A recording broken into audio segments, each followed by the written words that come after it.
মহানবী হযরত মুহাম্মদ সাল্লাল্লাহু আলাইহি সাল্লাম ইসলামকে পৃথিবীর বুকে শুধু একটি ধর্ম নয়, রাষ্ট্র হিসেবে প্রতিষ্ঠিত করেছিলেন।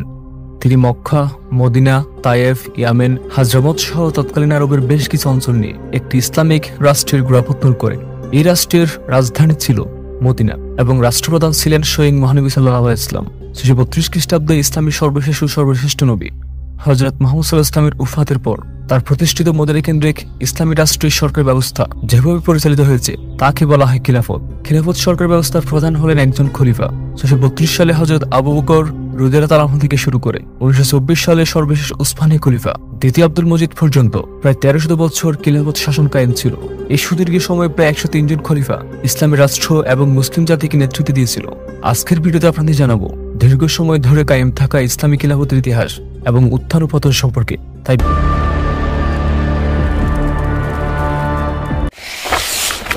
খলিফা শব্দের অর্থ প্রতিনিধি বা স্থলাভিষিক্ত, আর খিলাফত শব্দের আবিধানিক অর্থ প্রতিনিধিত্ব করা বা অন্য কারো স্থানে স্থলাভিষিক্ত হওয়া। ইসলামী খিলাফত এমন একটি শাসন ব্যবস্থার নাম যা মহান আল্লাহর বিধান ও মহান ইসলামের সুন্নাহ দ্বারা পরিচালিত। অন্যদিকে রাশিদিন খিলাফত বলতে বোঝায় ন্যায়পরায়ণ, ন্যায়নিষ্ঠ, সঠিকভাবে পথ নির্দেশপ্রাপ্ত খলিফাদের শাসনকালকে।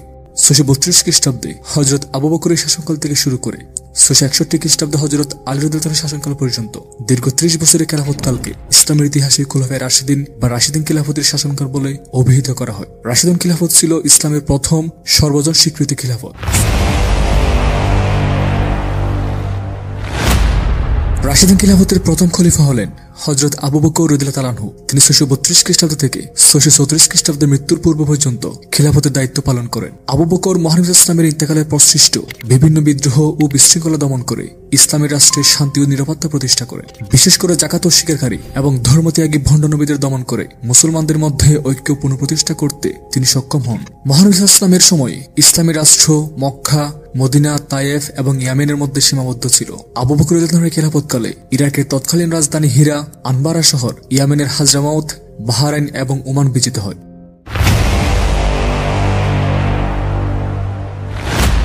আবু বকর রাদিয়াল্লাহু তাআলার ইন্তেকালের পর 634 খ্রিস্টাব্দে হযরত উমর রাদিয়াল্লাহু তাআলা আনহু ইসলামের দ্বিতীয় খলিফা হিসেবে অভিষিক্ত হন। তিনি প্রায় 10 বছর ইসলামী বিশ্বের নেতৃত্ব প্রদান করেন। হযরত উমরের খিলাফতকে সম্প্রসারণের যুগ বলা হয়, কারণ এই সময় মুসলমানরা একদিকে বিশাল পারস্য সাম্রাজ্য, অপরদিকে বাইজেন্টাইন সাম্রাজ্যের রাজ্যসমূহ জয় করে ইসলামের শাসনাধীন আনয়ন করেন। তার খিলাফতকালে মুসলমানরা পারসিকদের পরাজিত করে Madain, Kufa, Basra, Istakhr, Isfahan, Fars, Kirman, Tabaristan, Azerbaijan, Khorasan, Sistan, Makran প্রভৃতি শহর বিজয় করে। অপরদিকে বাইজেন্টাইন খ্রিস্টানদের পরাজিত করে সিরিয়া, জেরুজালেম, মিশর, উত্তর আফ্রিকা, ত্রিপুলি, বার্কা সহ আরো অনেক শহর ও নগর বিজয় করে।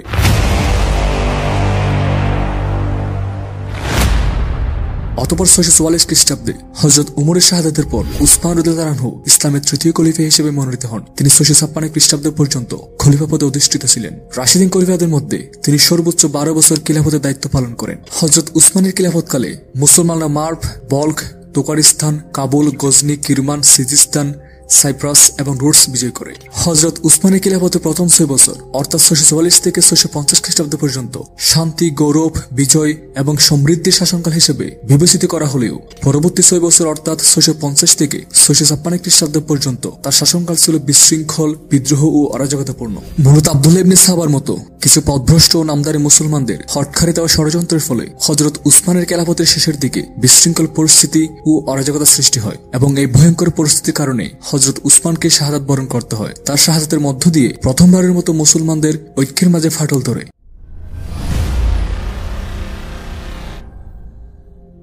হযরত উসমানের শাহাদাতের পর আলী রাদিয়াল্লাহু তাআলা রাশিদিন খিলাফতের চতুর্থ এবং শেষ খলিফা হিসেবে মনোনীত হন। তার খিলাফতকালে হযরত উসমান হত্যার তাৎক্ষণিক বিচারকে কেন্দ্র করে মুসলমানদের মাঝে অসন্তোষের দানা বাঁধতে থাকে, কিন্তু প্রতিকূল অবস্থার কারণে হযরত আলীর পক্ষে তাৎক্ষণিক বিচার কাজ আরম্ভ করা সম্ভব হয়নি। ফলে 656 খ্রিস্টাব্দে এই ঘটনার প্রেক্ষাপটে সংঘটিত হয় মুসলমানদের মধ্যে প্রথম গৃহযুদ্ধ, যা উষ্ট্র যুদ্ধ নামে পরিচিত। এই যুদ্ধের মাধ্যমে মুসলমানদের মধ্যে মতবিরোধের অবসান ঘটলেও প্রথমবারের মতো নিজেদের মাঝে ঐক্য বিনষ্ট হয়। যুদ্ধের পর 657 খ্রিস্টাব্দে হযরত আলী মদিনা থেকে ইরাকের ইরাকের কুফায় ইসলামী রাষ্ট্রের রাজধানী স্থানান্তর করেন। কুফায় রাজধানী স্থানান্তরের পর ইসলামী রাষ্ট্রের ঐক্য ও অখণ্ডতা রক্ষার্থে বিদ্রোহী শাসনকর্তাদের তার আনুগত্য স্বীকার করার নির্দেশ প্রদান করেন। কিন্তু হযরত উসমানের হত্যাকারীদের বিচার ও উপযুক্ত শাস্তির প্রদানের দাবিতে সিরিয়ার প্রাদেশিক শাসক মুয়াবিয়া রাদিয়াল্লাহু আনহু এর বিরোধিতা করে। ফলে হযরত মুয়াবিয়া এবং হযরত আলীর মধ্যে দ্বন্দ্ব দেখা দেয় এবং এই দ্বন্দ্বের প্রেক্ষাপটে উভয় পক্ষের মধ্যে 557 খ্রিস্টাব্দে সংঘটিত হয় ঐতিহাসিক সিফিনের যুদ্ধ। অমীমাংসিত এই যুদ্ধের পর উভয় পক্ষের মধ্যে সন্ধি চুক্তির মাধ্যমে ইসলামী রাষ্ট্র দুটি খণ্ডে বিভক্ত হয়ে যায়। একদিকে মুয়াবিয়া রাদিয়াল্লাহু আনহু সিরিয়া ও মিশরের সার্বভৌম ক্ষমতার অধিকারী হন, অন্যদিকে ইরাক, মক্কা, মদিনা সহ অবশিষ্টাংশে আলী রাদিয়াল্লাহু আনহুর খিলাফতের অব্যাহত থাকে। প্রসঙ্গত হযরত মুয়াবিয়া স্বাধীন শাসক হলেও হযরত আলীর ইন্তেকালের পূর্ব পর্যন্ত নিজেকে খলিফা হিসেবে ঘোষণা করেননি তিনি। অতঃপর 661 খ্রিস্টাব্দের 24 জানুয়ারি এক খারেজি সমর্থকের বিষাক্ত ছুরির আঘাতে হযরত আলী শাহাদাত বরণ করেন। তার শাহাদাতের মধ্য দিয়ে রাশিদিন খিলাফতের পরিসমাপ্তি ঘটে। হযরত আলীর শাহাদাতের পর তার পুত্র ইমাম হাসান রাদিয়াল্লাহু আনহু ইসলামী রাষ্ট্রের খলিফা হিসেবে মনোনীত হলেও বিভিন্ন ঘটনার প্রেক্ষাপটে তিনি হযরত মুয়াবিয়ার নিকট খেলাফতের দায়িত্ব অর্পণ করেন। এরপর 661 খ্রিস্টাব্দে রাশিদিন খিলাফতের পরিসমাপ্তির পর হযরত মুয়াবিয়ার নেতৃত্বে সিরিয়ার দামেস্ক কেন্দ্রিক উমাইয়া খিলাফতের অগ্রযাত্রার সূত্রপাত হয়। 661 খ্রিস্টাব্দে ইসলামের চতুর্থ এবং সর্বশেষ রাশিদিন খলিফা আলী রাদিয়াল্লাহু আনহু ইন্তেকালের পর খিলাফত প্রশ্নে মুসলিম বিশ্ব দ্বিধাবিভক্ত হয়ে যায়। এক পক্ষ আলী রাদিয়াল্লাহু আনহুর জ্যেষ্ঠ পুত্র হাসানকে খলিফা হিসেবে নির্বাচিত করে, অপর পক্ষ সিরিয়া এবং মিশরের শাসক হযরত মুয়াবিয়াকে সমর্থন করে। খেলাফতের প্রশ্নে মুসলিম উম্মাহর ঐক্যে ফাটল দেখা দিলে হযরত মুয়াবিয়া হযরত হাসানের সাথে একটি সন্ধি চুক্তি করে এই চুক্তির মাধ্যমে হযরত হাসান মুয়াবিয়াকে খিলাফতের দায়িত্ব প্রদান করেন। হযরত মুয়াবিয়ার পূর্বপুরুষ উমাইয়ার নাম অনুসারে তার প্রতিষ্ঠিত খিলাফতের নামকরণ করা হয় উমাইয়া খিলাফত নামে। আর এভাবে রাশিদিন খিলাফতের পরিসমাপ্তি ঘটে এবং হযরত মুয়াবিয়ার নেতৃত্বে উমাইয়া খিলাফতের উত্থান হয়। হযরত মুয়াবিয়ার খিলাফত লাভের পর তিনি ইসলামী খিলাফতের রাজধানী কুফা থেকে সিরিয়ার দামেস্কে স্থানান্তর করেন।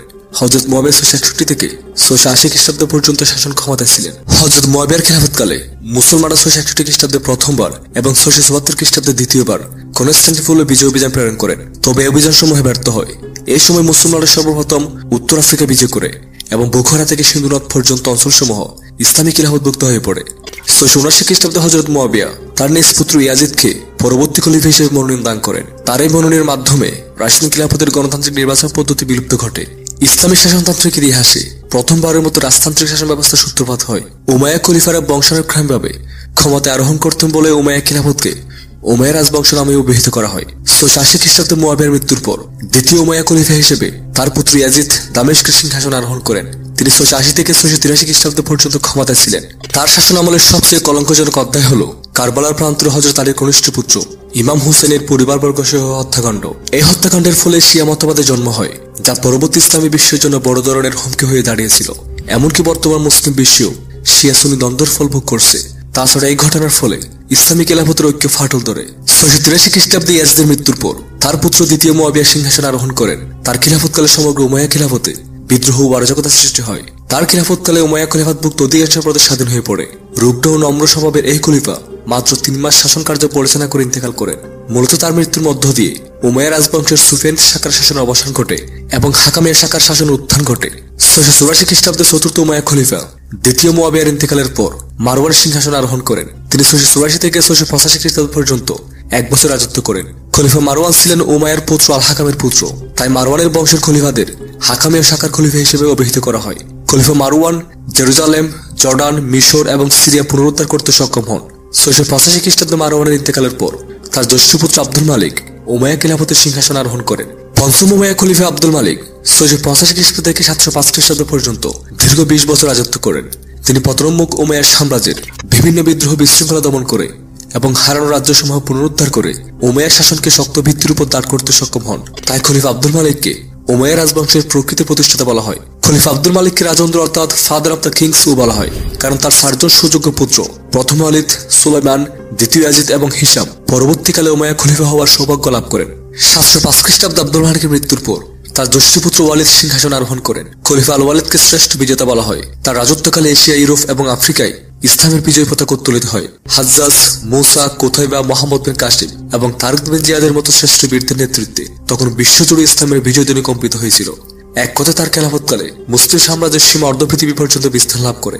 715 খ্রিস্টাব্দে খলিফা আল ওয়ালিদের মৃত্যুর পর তার ভ্রাতা সুলাইমান খিলাফত লাভ করেন। খলিফা সুলাইমানের শাসনকাল ছিল ইয়াজিদের শাসনের পুনরাবৃত্তি। তিনি নিজ দলীয় লোকদের প্রতি সদয় এবং বিভক্ত দলের লোকদের প্রতি কঠোর ছিলেন। তার রোশন আলী পতিত হয়ে সিন্ধু বিজেতা মুসলিম বীর মোহাম্মদ বিন কাসিম, স্পেন বিজয়ী তারিক বিন জিয়াদ, মধ্য এশিয়া বিজয়ী কোথাইবা এবং আফ্রিকা বিজয়ী মুসা বিন নুসাইরের জীবনাবসান হয়। তার খিলাফতকালে 716 খ্রিস্টাব্দে মুসলমানরা তৃতীয়বার কনস্টান্টিনোপলের বিরুদ্ধে অভিযান পরিচালনা করে, যদিও অপর দুই অভিযানের মতো এটিই ব্যর্থ হয়। প্রসঙ্গত এই 3টি ব্যর্থ অভিযানের পর 1453 খ্রিস্টাব্দে উসমানীয় সুলতান প্রথম মুহাম্মদ প্রথম মুসলিম বিজেতা হিসেবে কনস্টান্টিনোপল বিজয় করতে সক্ষম হয়েছিলেন। 717 খ্রিস্টাব্দে সুলাইমানের মৃত্যুর পর তার মনোনয়ন অনুসারে খেলাফতের দায়িত্ব লাভ করেন তার চাচাতো ভাই উমর ইবনুল আব্দুল আজিজ। তিনি ইতিহাসে দ্বিতীয় উমর হিসেবে বেশ পরিচিত। সরল, অনাডম্বর, ন্যায়নিষ্ঠা, ধর্মানুরাগী, সহনশীল এবং রাশিদিন খলিফাদের জীবনাদর্শ উদ্বুদ্ধ হয়ে জীবনযাপন করতে বলে দ্বিতীয় উমরকে পঞ্চম ধর্মপ্রাণ খলিফা এবং উমাইয়া সাধু পুরুষ বলা হয়। তিনি রাজ্য বিজয়ের চেয়ে বিজিত অঞ্চলে শান্তি স্থাপনের জন্য কাজ করে গেছেন। 720 খ্রিস্টাব্দে দ্বিতীয় উমর ইন্তেকালের পর দ্বিতীয় ইয়াজিদ সিংহাসন আরোহণ করেন। তার শাসনকাল ছিল বিশৃঙ্খলাপূর্ণ। 724 খ্রিস্টাব্দে খলিফা দ্বিতীয় ইয়াজিদের ইন্তেকালের পর খলিফা হিশাম সিংহাসন আরোহণ করেন। খলিফা হিশাম ছিলেন সর্বশেষ শ্রেষ্ঠ উমাইয়া খলিফা। তার খিলাফতকালে মুসলিম স্পেনে সংগঠিত হয় ঐতিহাসিক টুরসি যুদ্ধ। এই যুদ্ধে আব্দুর রহমান আল গাফিকির নেতৃত্বে মুসলিম বাহিনী ফরাসি ও স্পেনের সম্মতি কৃষ্ণ বাহিনীর কাছে পরাজিত হয়। এই যুদ্ধে বহু সংখ্যক মুসলিম শহীদ হয় বলে এটিকে বালাতুস শুহাদা বা শহীদের মঞ্চ বলে আখ্যায়িত করা হয়। প্রসঙ্গত খলিফা হিসামের পুত্র আব্দুর রহমান আল দাখিল 756 খ্রিস্টাব্দে স্পেনে উমাইয়া আমিরাত প্রতিষ্ঠা করেন। 743 খ্রিস্টাব্দে খলিফা হিসামের মৃত্যুর পর পর্যায়ক্রমে দ্বিতীয় ওয়ালিদ, তৃতীয় ইয়াজিদ এবং ইব্রাহিম খলিফা হিসেবে নির্বাচিত হন। তারা সবাই দুর্বল এবং অযোগ্য শাসক ছিলেন। 744 খ্রিস্টাব্দে খলিফা ইব্রাহিমের মৃত্যুর পর দামেস্কের সিংহাসন আরোহণ করেন চতুর্দশ ও শেষ উমাইয়া খলিফা দ্বিতীয় মারওয়ান। দ্বিতীয় মারওয়ান রাজত্বকালে ইরাক ও খুরাসানে মানুষ ইসলামের চাচা আব্বাসের বংশধররা উমাইয়া খলিফাদের দমন পীড়ন এবং অনিসলামিক কার্যকলাপের অভিযোগে উমাইয়া বিরোধী আব্বাসী আন্দোলনের সূচনা করে। 749 খ্রিস্টাব্দে আবুল আব্বাস আস-সাফার নেতৃত্বে এই আন্দোলন চূড়ান্ত লাভ করে। খলিফা দ্বিতীয় মারওয়ান আব্বাসী আন্দোলন দমনের উদ্দেশ্যে যুদ্ধ অভিযান প্রেরণ করলে জাব নদীর তীর উভয় পক্ষের মধ্যে 750 খ্রিস্টাব্দে সংঘটিত হয় ঐতিহাসিক জাবের যুদ্ধ। এই যুদ্ধ খলিফা দ্বিতীয় মারওয়ান আব্বাসীদের নিকট পরাজিত নিহত হন। তার মৃত্যুর মধ্য দিয়ে মুআবিয়া কর্তৃক প্রতিষ্ঠিত উমাইয়া খিলাফতের পতন ঘটে এবং আবুল আব্বাস আস-সাফার নেতৃত্বে আব্বাসী খিলাফতের উত্থান হয়।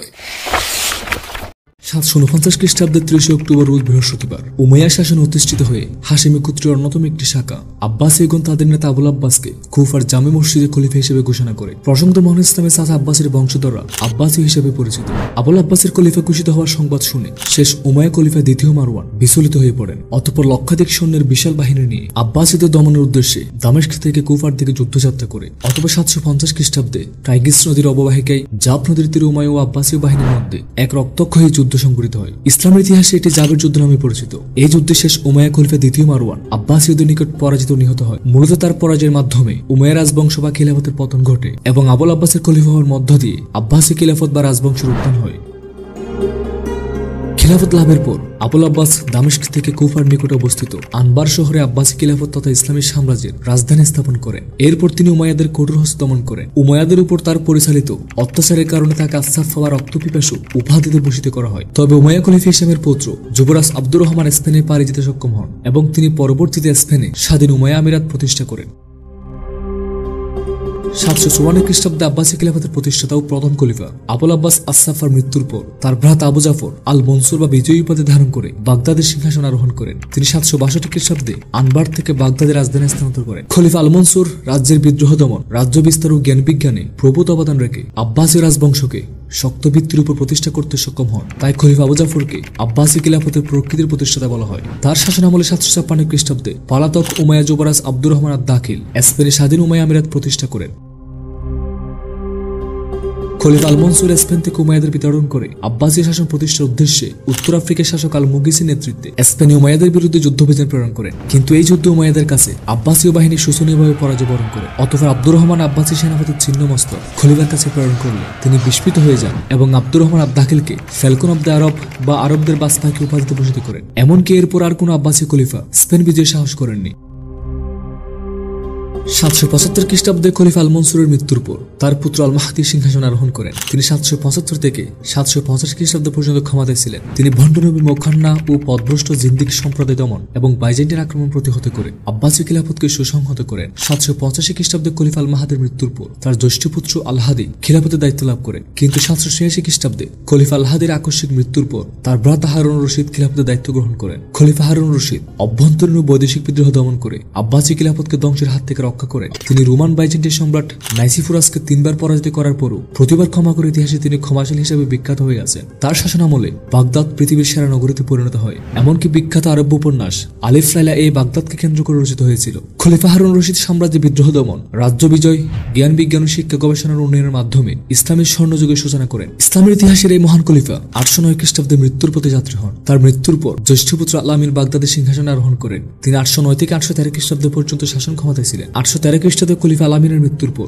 আল-মামুন বাগদাদের সিংহাসনে অধিষ্ঠিত হন। খলিফা আল-মামুনের শাসনকাল আব্বাসী খিলাফতের এক গৌরবময় যুগ। তিনি নিজেও একজন বিদ্বান শাসক ছিলেন। 830 খ্রিস্টাব্দে জ্ঞান বিজ্ঞানের অগ্রগতিকে প্রাতিষ্ঠানিক রূপ দেওয়ার জন্য তিনি বাইতুল হিকমা বা হাউস অব উইজডম প্রতিষ্ঠা করেন। তৎকালীন বিশ্বের বিভিন্ন প্রান্ত থেকে জ্ঞান পিপাসুরা এই শিক্ষা নিকেতনে জ্ঞান লাভের উদ্দেশ্যে আগমন করতেন। জ্ঞান বিজ্ঞানের প্রত্যক্ষ ভূমিকা রাখার কারণে খলিফা আল-মামুনের শাসনকালকে ইসলামের ইতিহাসের স্বর্ণযুগ হিসেবে চিহ্নিত করা হয়। 833 খ্রিস্টাব্দে খলিফা আল-মামুনের মৃত্যুর পর মুতাসিম বিল্লাহ আব্বাসী বংশের ক্ষমতায় আসীন হন। খলিফা মুতাসিম বিল্লাহকে আব্বাসী খেলাফতের শেষ শক্তিশালী খলিফা হিসেবে বিবেচিত করা হয়, কারণ তার পরবর্তী খলিফারা অন্য কোনো রাজবংশ কিংবা সালতানাতের অধীনে নামমাত্র খলিফা হিসেবে সিংহাসন অধিষ্ঠিত ছিলেন। খলিফা মুতাসিম নিজ সৈন্যবাহিনীর আরব ও পারসিক সৈন্যদের ক্ষমতা হ্রাস করার জন্য মধ্য এশিয়ার সমরকন্দ, বুখারা, নিশাপুর, খোরাসান প্রভৃতি অঞ্চল থেকে হাজার হাজার নৌ-মুসলিম তুর্কি যুবক এনে একটি বিশাল তুর্কি দেহরক্ষী বাহিনী গঠন করেন। প্রথম দিকে খলিফা মুতাসিম এই তুর্কি বাহিনী নিয়ে সাম্রাজ্যের বিদ্রোহ বিশৃঙ্খলা দমন করতে সক্ষম হন, কিন্তু পরবর্তীতে এই বাহিনীর স্বেচ্ছাচারিতা, লুণ্ঠন ও অত্যাচারের কারণে তৎকালীন বিশ্বের সর্বশ্রেষ্ঠ সমৃদ্ধ নগরী বাগদাদের জনজীবন অতিষ্ঠ হয়ে পড়ে। তাই খলিফা মুতাসিম বিল্লাহ বাধ্য হয়ে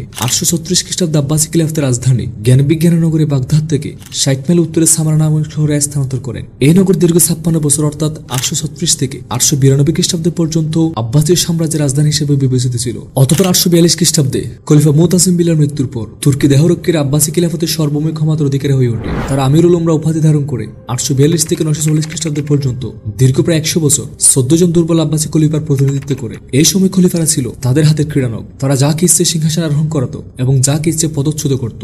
আব্বাসী খলিফাতের দুর্বলতার সুযোগে এই সময় ইসলামী বিশ্বের 3টি খিলাফতের উত্থান হয়। আব্বাসী খিলাফত ব্যতীত অপর 2টি খিলাফত হল উত্তর আফ্রিকা ও মিশরের ফাতেমি এবং স্পেনের উমাইয়া খিলাফত। অতঃপর 944 খ্রিস্টাব্দে খলিফা মুস্তাকফি বিল্লাহ তুর্কি আমির উমরা ও সৈন্যবাহিনীর অত্যাচারে অতিষ্ঠ হয়ে তাদের থেকে চিরতরে মুক্তি লাভের উদ্দেশ্যে তৎকালীন পারস্যের শিয়াপন্থী বুয়াইদ রাজবংশের আমির মইজুদ্দৌলাহকে বাগদাদে আমন্ত্রণ জানান। বুয়াইদ আমির মইজুদ্দৌলাহ 944 খ্রিস্টাব্দে সৈন্য নিয়ে বাগদাদে যুদ্ধ অভিযান পরিচালনা করে তুর্কি দেহরক্ষী বাহিনীকে পরাজিত করে তুর্কি বাহিনী ও আমির উমরা শাসনের অবসান ঘটান এবং বাগদাদে বুয়াইদ শাসন প্রতিষ্ঠা করেন। কিন্তু পরিতাপের বিষয় হলো শিয়াপন্থী বুয়াইদ রাজবংশকে বাগদাদে আমন্ত্রণ জানিয়ে আব্বাসী খলিফা মুস্তাকফি বিল্লাহ মূলত কাল কেটে কমিয়ে এনেছিল। কেননা তুর্কিদের পতনের পর আব্বাসী খলিফার দুর্বলতা ও অক্ষমতার সুযোগে আমির মইজুদ্দৌলাহ বাগদাদের সর্বময় ক্ষমতার অধিকারী হয়ে ওঠে। মুস্তাকফিকে নামমাত্র খলিফা রেখে উচ্চবিলাসে মইজুদ্দৌলাহ খলিফার সকল ক্ষমতা হস্তগত করে এবং তাকে সুলতান উপাধি দান করতে খলিফাকে বাধ্য করে। এভাবে 944 থেকে 1050 খ্রিস্টাব্দ পর্যন্ত দীর্ঘ 100 বছর প্রায় 5 জন আব্বাসী খলিফা নামমাত্র খলিফা হিসেবে বাগদাদের সিংহাসন উপবিষ্ট ছিল। তুর্কি আমির উমরাদের মতো বুয়াইদরা ও আব্বাসী খলিফাদের নিজেদের ইচ্ছেমতো সিংহাসন আরোহণ এবং সিংহাসনচ্যুত করত।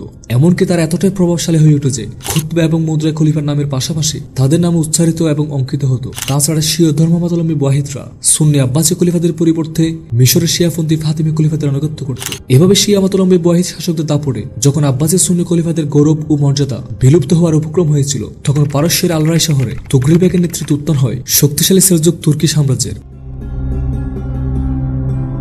নমুসলিম ধর্মপ্রাণ সেলজুক তুর্কিরা সুন্নি মতের অনুসারে ছিল। তারা পারস্য, খোরাসান, মধ্য এশিয়া, আফগানিস্তান এবং এশিয়া মাইনরে বৃহৎ সাম্রাজ্য প্রতিষ্ঠা করে বুয়াইদদের কুশাসন ও অত্যাচার অতিষ্ঠ হয়ে তাদের থেকে পরিত্রাণের জন্য আব্বাসী খলিফা কাইম বিল্লাহ সেলজুক সাম্রাজ্যের অধিপতি তুগরিল বেগকে বাগদাদে আমন্ত্রণ জানায়। 1055 খ্রিস্টাব্দে তুগরিল বেগ সৈন্যে বাগদাদে যুদ্ধঅভিযান চালিয়ে বুয়াইদ আমির মইজুদ্দৌলাহ ও সেনাপতি বাশাশিরকে পরাজিত বিতাড়িত করে তাদের থেকে বাগদাদ পুনরুদ্ধার করেন। এর মাধ্যমে তিনি আব্বাসী খলিফা এবং ইসলামী খিলাফতের গৌরব ও সম্মান ফিরিয়ে আনেন। এতে খলিফা কাইম বিল্লাহ খুশি হয়ে তুগরিল বেগকে প্রাচ্য ও প্রাচীরের স্বাধীন সুলতান উপাধিতে ভূষিত করে। 1055 থেকে 1060 খ্রিস্টাব্দ পর্যন্ত দীর্ঘ 100 বছর 7 জন আব্বাসী খলিফা সেলজুক সুলতানদের সহযোগিতা ও সমর্থনে খিলাফতের দায়িত্ব পালন করেন। সেলজুক সুলতানরা খলিফাদের প্রতি সম্মান প্রদর্শন এবং মান্য করত। 1160 খ্রিস্টাব্দে শেষ শ্রেষ্ঠ সেলজুক সুলতান আহমেদ সানজারের মৃত্যুর পর খলিফা মুক্তাজিরের খিলাফতকালে আব্বাসী খিলাফতের উপর সেলজুক আধিপত্যের পরিসমাপ্তি ঘটে। যদিও এই সময় বৃহৎ শক্তিশালী সেলজুক সাম্রাজ্যের পতন ঘটে। এই আব্বাসী খিলাফতের শাসনামলে 1055 খ্রিস্টাব্দে সংঘটিত ঐতিহাসিক ক্রুসেড যুদ্ধ।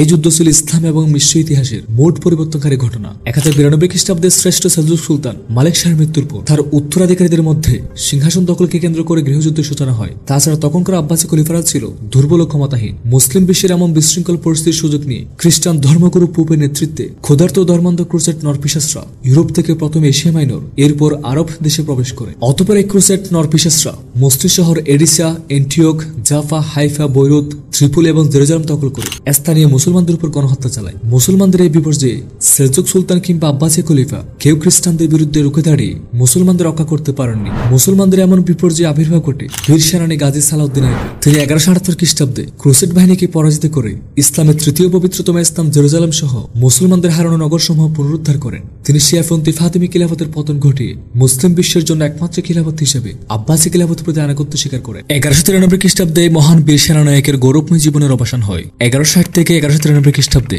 গাজী সালাউদ্দিন আইয়ুবীর মৃত্যু পর্যন্ত মোট 8 জন।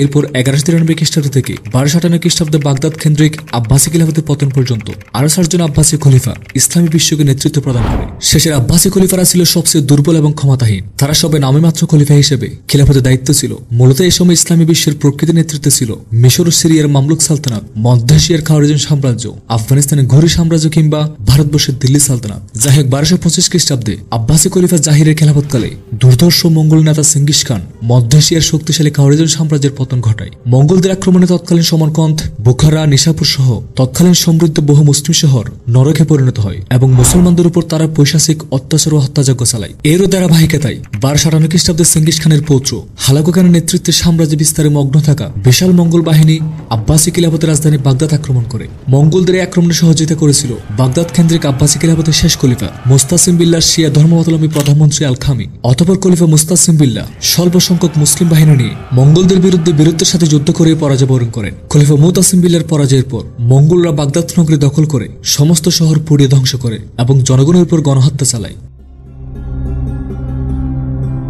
নরপিশাচ ও দুর্দর্শ মঙ্গলরা আব্বাসী খলিফা, তার পরিবারবর্গ এবং অসংখ্য মুসলিম মনীষী সহ প্রায় 16 লক্ষ বাগদাদের মুসলিম নাগরিককে হত্যা করে তারা বাগদাদের বাইতুল হিকমা গ্রন্থাগারে আগুন লাগিয়ে দেয়। ফলে ইসলামের স্বর্ণযুগের অর্জিত জ্ঞান বিজ্ঞানের বহু গ্রন্থ ও গবেষণাপত্র সমূহ আগুনে পুড়ে ছাই পরিণত হয়। এভাবে মঙ্গলদের আক্রমণের ফলে 750 খ্রিস্টাব্দে আবুল আব্বাস আসসাফা কর্তৃক প্রতিষ্ঠিত দীর্ঘ 500 বছর ধরে 37 জন খলিফা কর্তৃক শাসিত বাগদাদ কেন্দ্রিক আব্বাসী খিলাফতের পতন ঘটে। যদিও এরপর আব্বাসী খিলাফত মিশরের মামলুক সুলতানদের ছত্রছায়ায় আরো 250 বছর টিকেছিল। মঙ্গলদের হত্যাযোগ্য হতে যে কয়জন আব্বাসী যুবরাজ ভাগ্যক্রমে বেঁচেছিল তাদের মধ্যে অন্যতম ছিলেন 35তম আব্বাসী খলিফা আল জাহিরের পুত্র আল মুস্তানসির। 1258 খ্রিস্টাব্দে বাগদাদ কেন্দ্রিক আব্বাসী খিলাফতের পতনের পর মিশরের শ্রেষ্ঠ মামলুক সুলতান বাইবার্স মুস্তানসিরকে মিশরে নিয়ে যান এবং রাজধানী কায়রোতে খলিফা হিসেবে অভিষিক্ত করান। ফলে কায়রো কেন্দ্রিক আব্বাসী খিলাফতের সূচনা হয়। এরপর 1517 খ্রিস্টাব্দ পর্যন্ত দীর্ঘ 250 বছর 17 জন আব্বাসী খলিফা মামলুক সালতানাতের ছত্রছায়ায় ইসলামী বিশ্বের খলিফা হিসেবে নেতৃত্ব প্রদান করে। অতঃপর 1517 খ্রিস্টাব্দে উসমানী সুলতান প্রথম সেলিমের নিকট শেষ মামলুক সুলতান খানশো গৌরির পরাজয়ের মাধ্যমে মামলুক সালতানাতের পতন ঘটে। মামলুক সালতানাতের পতনের পর একদিকে মক্কা, মদিনা, জেরুজালেম সহ সমগ্র আরব দেশ উসমানী সালতানাতের অন্তর্ভুক্ত হয়ে পড়ে। অন্যদিকে কায়রো কেন্দ্রিক শেষ আব্বাসী খলিফা তৃতীয় মোতাওয়াক্কিল উসমানী সুলতান সেলিমের নিকট ইসলামী খেলাফতের দায়িত্ব স্থানান্তর করেন। এর মাধ্যমে আরব আব্বাসী খেলাফতের চির অবসান ঘটে এবং তুর্কি উসমানী খেলাফতের যাত্রা শুরু হয়। 1258 খ্রিস্টাব্দে যে বছর নৃশংস মঙ্গল নেতা হালাকু খানের আক্রমণে বাগদাদের আব্বাসী খিলাফতের পতন ঘটে, সে বছর তুর্কি আনাতুলের ক্ষুদ্র শহর সগুতে গায়ে বসতির প্রধান আর্তুকুল গাজীর ঘরে জন্মগ্রহণ করে একটি ফুটফুটে শিশু। শিশুটির নামকরণ করা হয় উসমান নামে।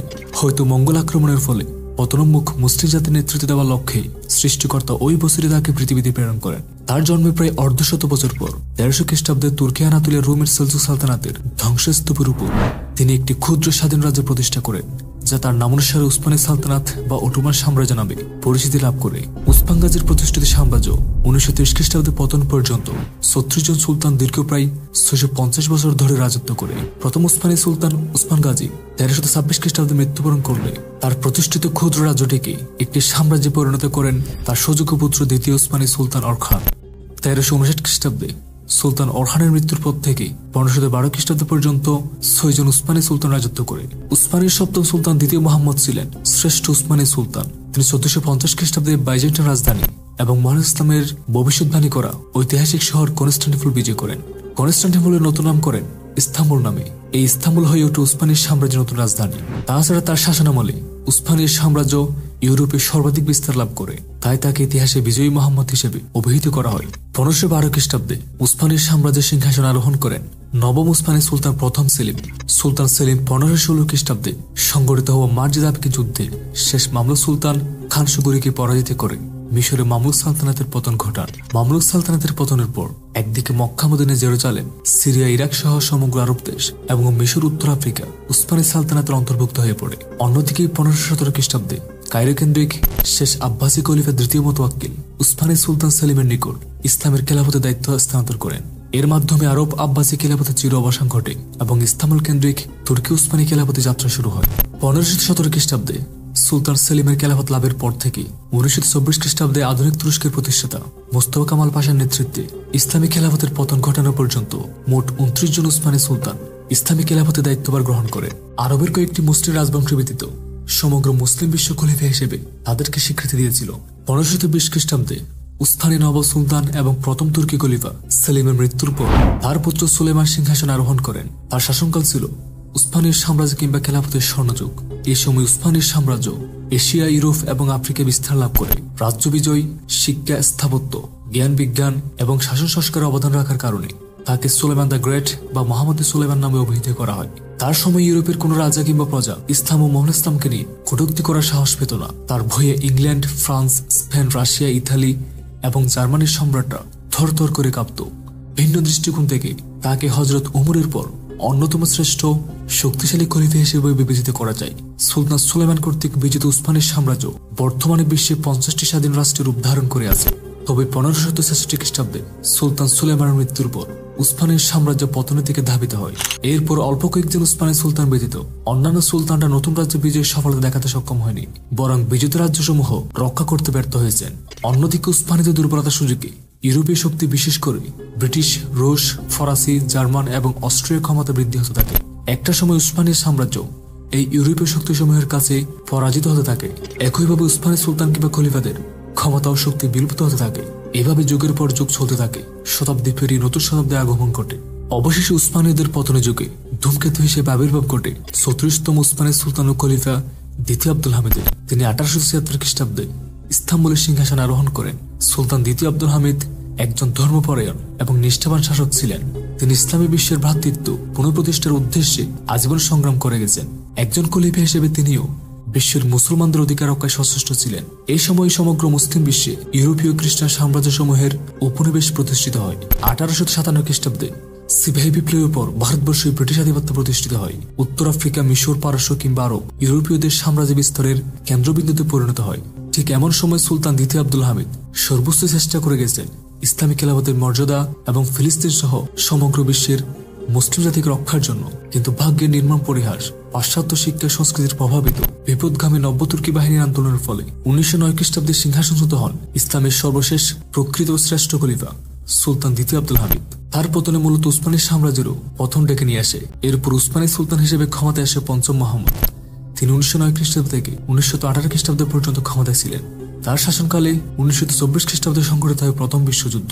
এই যুদ্ধে অক্ষশক্তির সাথে যোগদান করে উসমানীয়রা, ফলে মিত্রশক্তির বিজয়ের পর সমগ্র উসমানী সাম্রাজ্য মিত্রশক্তি, বিশেষ করে ব্রিটিশ এবং ফরাসি সাম্রাজ্যভুক্ত হয়ে পড়ে। অন্যদিকে উসমানী সুলতান ও খলিফা পঞ্চম মুহাম্মদ মিত্রশক্তির হাতে বন্দী হন। এরপর তাকে নামমাত্র ক্ষমতা রেখে প্রকৃতপক্ষে মিত্রশক্তির সেনাবাহিনীরা উসমানীয় সাম্রাজ্যের উপর প্রভাব বিস্তার করে। 1818 খ্রিস্টাব্দে পঞ্চম মুহাম্মদের মৃত্যুর পর তার ভাই ষষ্ঠ মুহাম্মদ ইস্তাম্বুলের সিংহাসন আরোহণ করেন। তিনি ছিলেন সর্বশেষ উসমানী সুলতান। তিনিও মিত্রশক্তির কাছে কিরণক সুলতান হিসেবে ক্ষমতায় ছিলেন। তার শাসনামলে মিত্রশক্তির বাহিনী নিরীহ তুর্কিদের উপরে অযথা নির্যাতন, অত্যাচার চালায় এবং অনেককে বন্ধু নির্বাসিত করে। এই সময় 3 মহাদেশ বিস্তৃত উসমানীর সাম্রাজ্য রাজধানী ইস্তাম্বুল কেন্দ্রিক ক্ষুদ্র সাম্রাজ্যে পরিণত হয়। মিশর, উত্তর আফ্রিকা, আরব বিশ্ব কিংবা ইউরোপ হয়তো ব্রিটিশ ফরাসি সাম্রাজ্যভুক্ত হয়ে পড়ে, না হয় স্বাধীন রাষ্ট্রে পরিণত হয়। তবে প্রথম বিশ্বযুদ্ধে উসমানীদের পরাজয়ের ফলে সবচেয়ে দুরবস্থায় পড়ে মুসলিম শাসিত দেশসমূহ। এর মধ্যে ফিলিস্তিনের মুসলমানদের জীবনে সবচেয়ে বেশি ভাগ্য বিপর্যয় নেমে আসে। ফিলিস্তিনের ব্রিটিশ ম্যান্ডেটের শাসনামলে সারা বিশ্বে ছড়িয়ে ছিটিয়ে থাকা ইহুদিরা ব্রিটিশদের সহযোগিতায় ফিলিস্তিনে সমবেত হতে থাকে। পরবর্তীতে তারা ফিলিস্তিনের মুসলমানদের সেখান থেকে উচ্ছেদ করে স্বাধীন অবৈধ ইসরায়েল রাষ্ট্র প্রতিষ্ঠা করে। যাই হোক, উসমানী সালতানাত কিংবা তুর্কি জাতির এমন দুর্দিনে এগিয়ে এলেন পাশ্চাত্য সংস্কৃতি শিক্ষায় শিক্ষিত, ধর্ম নিরপেক্ষবাদী এবং উসমানীর সাম্রাজ্য কিংবা খেলাফত বিরোধী বিশ্বযুদ্ধ যুদ্ধরত তুর্কি বাহিনীর আরব ফ্রন্টের অন্যতম সেনাপতি মুস্তাফা কামাল পাশা। তিনি ইসলামী খেলাফতকে রক্ষার পরিবর্তে নিজ দেশের সম্মান ও মর্যাদা রক্ষা করার জন্য দৃঢ় প্রতিজ্ঞ হলেন। তিনি মিত্রশক্তির ক্রীড়ানকে পরিণত হওয়া উসমানী সুলতানের বিরোধিতা করে 1919 খ্রিস্টাব্দে 19 জুলাই আনাতোলিয়ার আমাসিয়াতে জাতীয়তাবাদী নেতাদের সাথে আধুনিক তুর্কি রাষ্ট্রের প্রথম শাসনতান্ত্রিক খসড়াপত্র স্বাক্ষর করেন। এরপর কামাল পাশার নেতৃত্বে আধুনিক তুরস্কের স্বাধীনতা যুদ্ধের সূচনা হয়। 1920 খ্রিস্টাব্দে এপ্রিলে আঙ্গুরাতে তিনি একটি নতুন জাতীয়তাবাদী সরকার গঠন করেন। উসমানী সুলতান এবং মিত্রশক্তি বিরোধী তুর্কিরা তার দলে যোগদান করতে থাকে। অতঃপর তিনি শক্তিশালী তুর্কি বাহিনী গঠন করে উসমানীদের হারানো শহরগুলো পুনরুদ্ধার করে প্রায় 8 লক্ষ বর্গ কিলোমিটার আয়তনের বর্তমান তুরস্ক মূলত তার প্রচেষ্টায় গড়ে উঠতে সক্ষম হয়েছিল। না হয় হয়তো তুরস্ক আজ ইস্তাম্বুলের মধ্যে সীমাবদ্ধ হয়ে পড়ত। যাই হোক, মোস্তফা কামাল পাশা আধুনিক তুর্কি জাতির জন্য যে অবদান রেখে গেছেন তার জন্য একদিকে তাকে তুর্কি জাতির পিতা বলা হয়, অন্যদিকে উসমানী সালতানাত কিংবা খেলাফতের পতন ঘটিয়ে তিনি বিশ্বের অধিকাংশ ধর্মপ্রাণ মুসলমানদের কাছে ঘৃণার পাত্র হয়ে আছেন। 1922 খ্রিস্টাব্দে তিনি সর্বশেষ উসমানী সুলতানকে ইংল্যান্ডে নির্বাসিত করে 1300 খ্রিস্টাব্দে উসমান গাজীর হাত ধরে প্রতিষ্ঠিত হওয়া উসমানী সালতানাতের পতন ঘটান। উসমানী সালতানাতের স্থলে তুর্কি জাতির নাম অনুসারে তুরস্ক রাষ্ট্রের আবির্ভাব ঘটে। সালতানাতের পতনের পর আঙ্কারাকে তুরস্কের রাজধানী ঘোষণা করা হয় এবং সেখানে জাতীয়তাবাদী সরকার গঠিত হয়। উক্ত সরকারের পক্ষ থেকে পঞ্চম মোহাম্মদের চাচাতো ভাই দ্বিতীয় আব্দুল মজিদকে খলিফা হিসেবে নির্বাচিত করা হয়, কিন্তু খলিফা শুধুমাত্র পদবীর অধিকারী ছিল, তার কোনো ক্ষমতা ছিল না। এরপর 1923 খ্রিস্টাব্দে জুলাই মাসে লোজান চুক্তির মাধ্যমে মিত্রশক্তি মুস্তফা কামাল পাশার প্রতিষ্ঠিত আধুনিক তুরস্কের সীমানা এবং সরকারকে স্বীকৃতি প্রদান করে 1923 খ্রিস্টাব্দের অক্টোবরে তুরস্ককে প্রজাতন্ত্র হিসেবে ঘোষণা করা হয় এবং মুস্তফা কামাল পাশা প্রজাতন্ত্রের প্রথম প্রেসিডেন্ট হিসেবে নির্বাচিত হন। অতঃপর 1924 খ্রিস্টাব্দের 3 মার্চ তিনি অপর একটি আইন পাশ করে উসমানী খিলাফতের উচ্ছেদ সাধন করেন এবং উসমানীয় ও ইসলামের শেষ খলিফা দ্বিতীয় আব্দুল মজিদকে সপরিবারে ফ্রান্সে নির্বাসিত করেন। ইসলামের শেষ খলিফা দ্বিতীয় আব্দুল মজিদ 1944 খ্রিস্টাব্দে ফেরিসে মৃত্যুবরণ করেন। পরবর্তীতে তাকে সৌদি আরবের মদিনায় জান্নাতুল বাকিতে দাফন করা হয়। এই জান্নাতুল বাকিতে শায়িত আছেন ইসলামের সর্বশ্রেষ্ঠ ও সর্বশেষ নবী হযরত মুহাম্মদ ইসলাম সহ অসংখ্য সাহাবাগণ। এইভাবে মুস্তফা কামাল পাশা কর্তৃক উসমানী খেলাফতের পতনের মাধ্যমে 632 খ্রিস্টাব্দে হযরত আবু বকর কর্তৃক প্রতিষ্ঠিত দীর্ঘ 1300 বছরের ইসলামী খেলাফত ব্যবস্থার অবসান হয়। খেলাফতের পতনের পর মুসলিম জাতির ঐক্য চিরতরে বিনষ্ট হয় এবং মুসলিম বিশ্ব নেতৃত্বহীন